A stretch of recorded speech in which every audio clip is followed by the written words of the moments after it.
Students, staff, we're so glad to be back with you, Mr. Yule, Mr. Baker, for this week's edition of the Weekly Wrap-Up. This is the part of the show where we just have conversations just as we would in person about current events that are going on in the world. As Mr. Baker stated last week, no hidden agendas, no subliminal messages, just awesome conversation starter students that you can use at home and in your community. Yeah, we really just want to make sure that we think for ourselves. We know what our goals are for ourselves personally, for our community, for our nation, for our world, and that we think for ourselves and we never fall prey to being told what to say and what to do and what to think. That's all we're trying to do, is raise the conversation. So the first thing we want to talk about is John Lewis. We didn't get a chance to talk about him because we just started the weekly wrap-up, but we wanted to talk briefly about make good trouble. What does that mean to you? Really, rather than us talking about that, we'd love for you to dig into this iconic figure, talk about what make good trouble looks like for you, when would that apply, but just look at your world and just talk to us about what it means to you. Civil rights icon, as Mr. Baker stated, marched with Dr. Martin Luther King Jr., advocated for things in his community that he believed in. Students, a few critical thinking questions for you. What are some things in your community that you are passionate about that you would feel confident just standing for in a cause? What are causes that are important to you? Be sure to talk about it with each other. Be sure to talk about it with your family. Absolutely.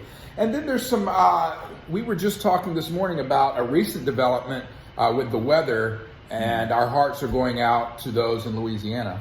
Absolutely. Hurricane Laura is taking over, as Mr. Baker stated, in Louisiana and Texas. And Mr. Baker, it's my understanding that Selma was affected a few years back by torrential downpour and a potential hurricane. Yes, and water is one of those forces that we wash our hands. You know, you go through your life. We know we need it. We drink it. We wash our hands.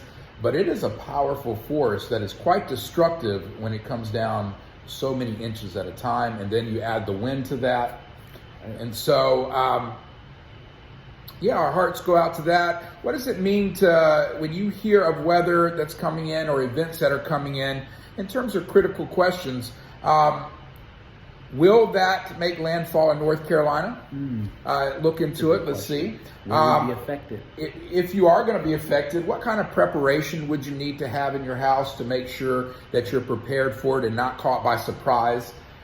Sometimes I think we overreact and we go get every loaf of bread and every gallon of milk that we can find in the grocery store because we're going to get a thunderstorm. But the truth is we do need to be prepared. And what sort of preparation would you be looking into at your house if the hurricane was going to make landfall here? I would also say, have you or your family ever been affected by a hurricane? Here in Selma, North Carolina is so prone to hurricane strike that we have an NHL team named after it. That's true. Right here, not too far in the city of Raleigh. But students, we want you to have that conversation. We want you to be engaged. Have you ever been affected? What are the types of hurricanes? And as Mr. Baker said, what can people do in those communities to adequately prepare going forward? Well, that's what we've got for them today. All right. We really look forward to hearing what you have to say. Drop us a comment. Hey, mom and dad, aunt, uncle, grandparent, anybody, community member that's listening, we want to hear what you have to say as well. So you also drop us a comment. We'd love to engage with you. Thank you. Absolutely. Have a good weekend. Later.